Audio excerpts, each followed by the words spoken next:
Pada video kali ini saya akan memberikan analisis mengenai Bitcoin. Simak video ini sampai selesai.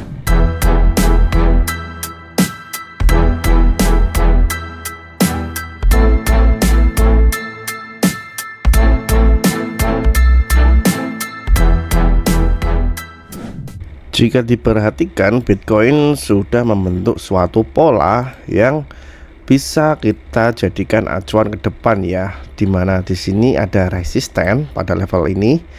Kemudian juga Bitcoin sudah membentuk suatu level support yang cukup bagus. Sebelumnya saya menjelaskan ada suatu support di sini dan support tersebut telah patah, dan ternyata dari sini Bitcoin meretest terlebih dahulu support yang ada di sini ya, di area 40.000 dan mantul kembali ke atas. Saya mau breakdown lebih jauh dengan time frame yang lebih besar, dimana indikasi yang ada dan terlihat jelas ya, dimana ada bearish divergence yang cukup besar dari Bitcoin, dimana terlihat di sini ya, untuk harga mengalami kenaikan dan membentuk higher high, tetapi untuk RSI-nya terlihat dengan jelas sudah membentuk suatu penurunan atau higher low, dimana ini merupakan indikasi yang sungguh sangat jelas bahwa Bitcoin dalam daily time frame membentuk suatu bearish divergence. Coba saya melihat pada time frame weekly. Untuk weekly belum ada ya indikasi bearish divergence, tetapi bisa dilihat bahwa untuk histogram dari MACD di sini mudah mulai ada tanda-tanda pelemahan. Bisa dilihat dari histogram hijaunya sudah mulai memutih, dimana memutih berarti itu tandanya ada suatu penurunan. Coba kita lihat di sini ada histogram putih menurun. Apakah di situ juga ada penurunan? Di sini ya, di sini jelas ya ada suatu koreksi penurunan di sini.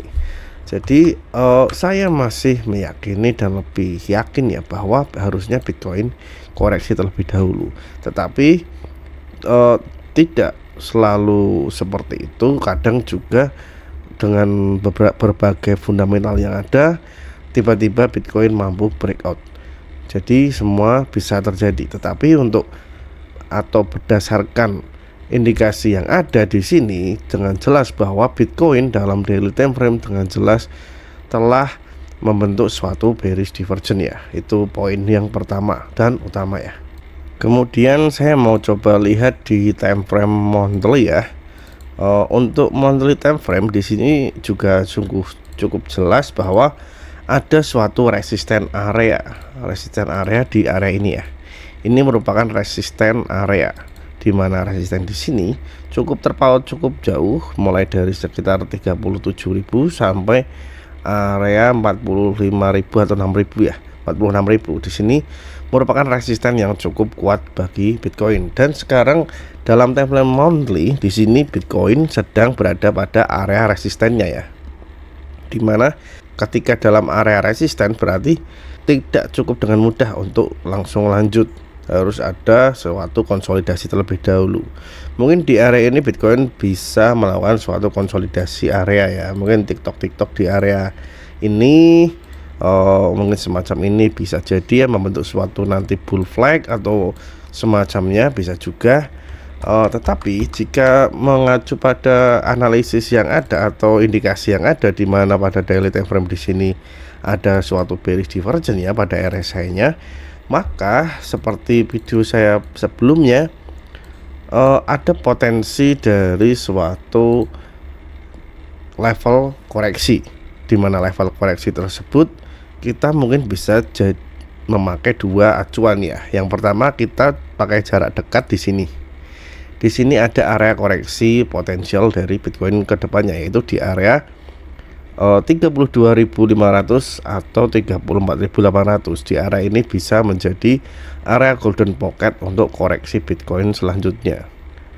Kemudian kita juga bisa ambil level dari golden pocket mulai dari titik bottom Bitcoin di sini ya, di area sekitar 26.000 sampai 30.000. Jadi ada level-level yang bisa kita jadikan acuan untuk potensi koreksi dari Bitcoin ke depannya. Karena jika kita lihat juga dari perspektif kenaikan dari Bitcoin, jika kita menggunakan level Fibonacci mulai dari ATH-nya, di sini saya mau tarik sampai batas bottomnya, maka kita juga sudah berada pada area golden pocket dari Fibonacci di area 0,5 sampai 0,618 di sini, yaitu di harga sekitar 42 sampai 48.000 merupakan area penjualan dari Bitcoin kalau saya katakan ya, karena sudah berada pada area golden pocket, berarti di situ merupakan area penjualan. Jadi harusnya dari sini Bitcoin harus koreksi terlebih dahulu secara teori ya. Tetapi dalam prakteknya kita tentu akan melihat beberapa fundamental yang dapat mempengaruhi Bitcoin. Tentunya itu juga bisa menjadi pertimbangan selanjutnya. Tapi secara analisis di sini terlihat bahwa Bitcoin harusnya koreksi terlebih dahulu. Oke, mungkin bisa seperti itu ya, atau mungkin kita bisa juga mengambil suatu trendline dari batas bottomnya di sini sampai menyentuh pada level higher low di sini, kemudian mencari titik tumpuan pada garis support nantinya yang ada di sini. Mungkin bisa jadi di area 30-an ribu masih mungkin ya, sembari menunggu halving. Mungkin akan koreksi dahulu, baru setelah halving memulai bullrunnya kembali sampai menemukan ATH-nya yang baru. Kemudian seperti itu untuk analisis Bitcoin hari ini. Jadi pada intinya ada suatu indikasi dari bearish momentum, yaitu adanya bearish divergence pada RSI ya, pada Bitcoin. Sudah jelas ya, di sini ada bearish divergence dari Bitcoin pada time frame 1 hari. Oke, mungkin seperti itu analisis untuk Bitcoin hari ini. Sampai jumpa pada analisis Bitcoin selanjutnya. Jangan lupa subscribe dan terima kasih.